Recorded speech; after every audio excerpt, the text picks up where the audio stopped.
Hello, I'm Richard Vobes, Bald Explorer. This is the lovely Julia Hartley. And this is our second video of our reunion with Kingley Vale. Yes. In our first one, we went through a beautiful beech wood with some fir trees and the occasional oak. If you didn't see that, check it out. But we're now climbing on the slow, leisurely climb towards the bottom of the hill, which is going to take us up to the Iron Age hill fort. And the earthworks. And the earthworks and all of that. And we're in September, it's a gloriously hot, sunny day. Yep. You've stripped off. Now that we're out of the woods. Absolutely. It's warm. And if I just come over here, look, we're in September and the blackberries are coming out in abundance. They're all looking, these are particularly thin and not quite ready to eat, but we've passed some that are. But we're going to go that way. You going to join us? Why not? Okay. This is uncharted territory now for us, isn't it? For us, yes. Because there was a moment just now where we came to a fork, and we took the right fork on the nature trail which took us through the yew trees last time. And I mean, absolutely stunning, old, wonderful yew trees. But this fork, I think, is the one, and you can see ahead of us the view.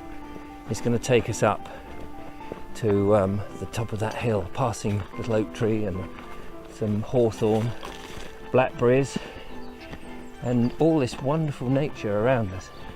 It's beautiful.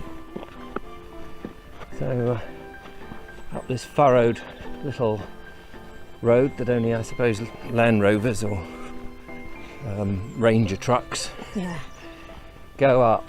You can clearly see where the tyres have cut through the chalky ground. Through the chalky ground, yeah. We've just been looking at some ferns and we were just having a conversation about the difference between ferns and bracken. I'd been reading it in a book, and the lovely Julia had been reading it on the Bald Explorer group pages on Facebook. Yep. And some comments on one of my pictures from Mortimer Forest. Yeah. So, Julia, what's the difference between a fern and a bracken? Well, if I remember correctly, and I'm sure I'll be corrected when I'm wrong, the fern leaves come out close to the ground, and the bracken on a taller stalk.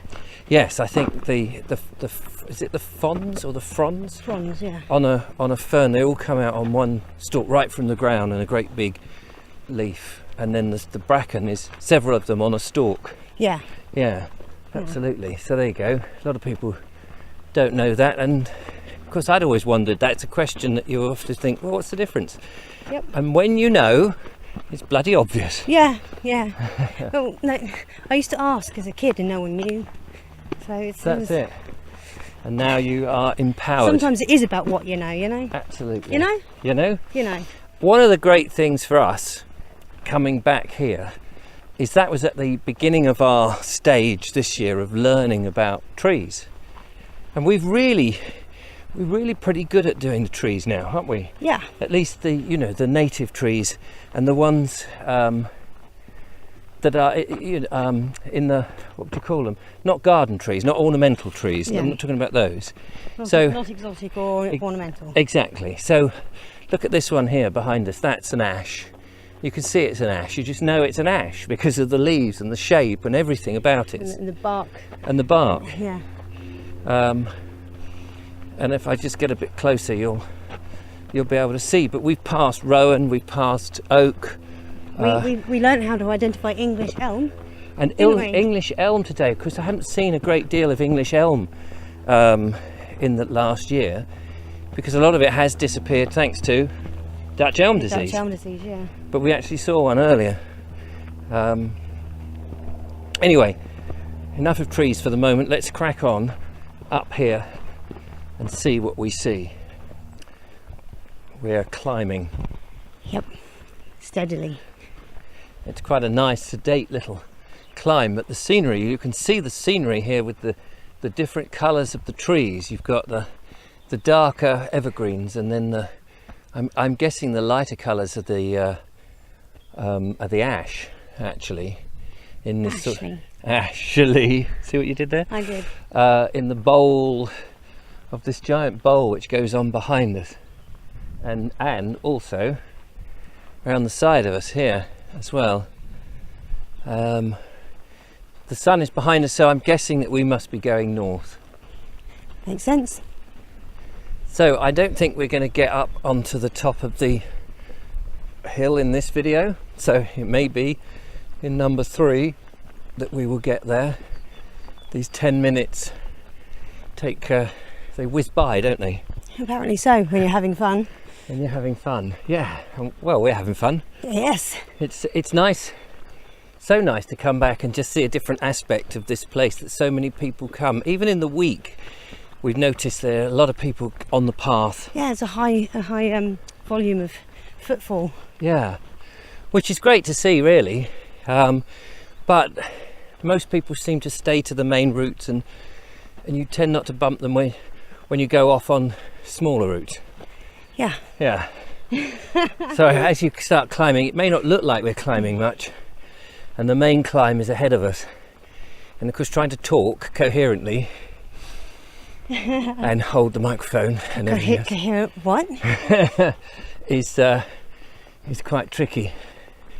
But it's like beautiful to see these little bits of nature here, this sort of meadow of different grasses and different flowers, and then here we've got these lovely little hawthorns.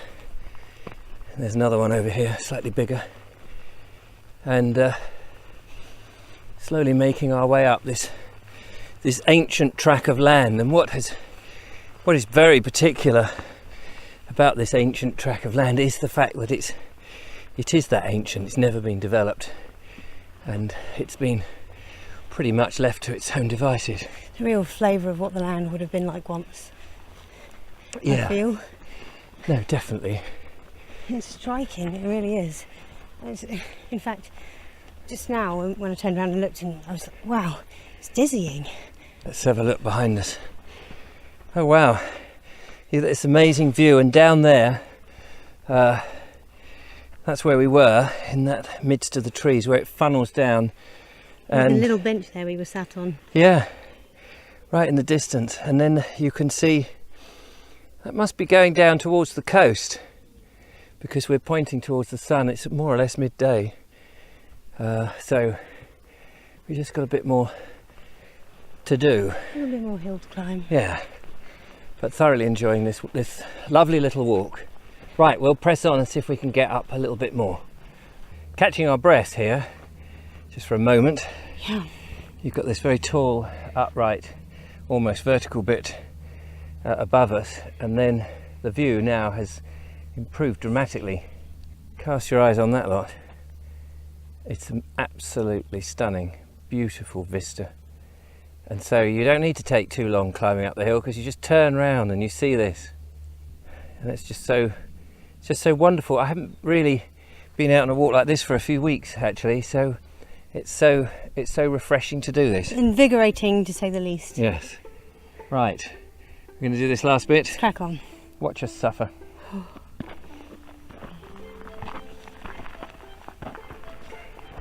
The ground is also quite slippery, where it's very, very dry, very crumbly, dusty in places, I suppose, with the very fine chalk, and then this very beautiful but fine darkish brown soil.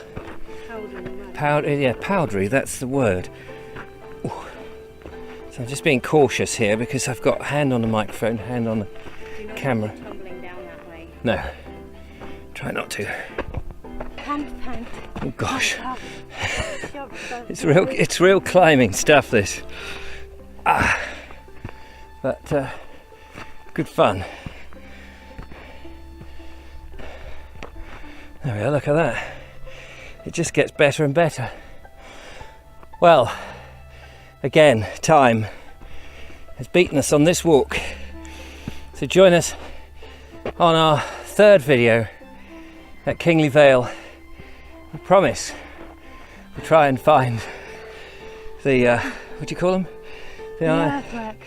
The earthworks in the Iron Age settlements, but from halfway up the hill. I know, we're wimps, aren't we? We're weakenings. We're weakening. We need to get back out and crack it. We need to do this much more frequently. Yep. Get the old muscles going. See, I've been out doing a bit of corporate work, sort of suddenly not been fit enough. Anyway, till the next time, thanks for watching. We'll see you. See you in a minute. Yeah. Bye for now. Come on, no slacking. There we go.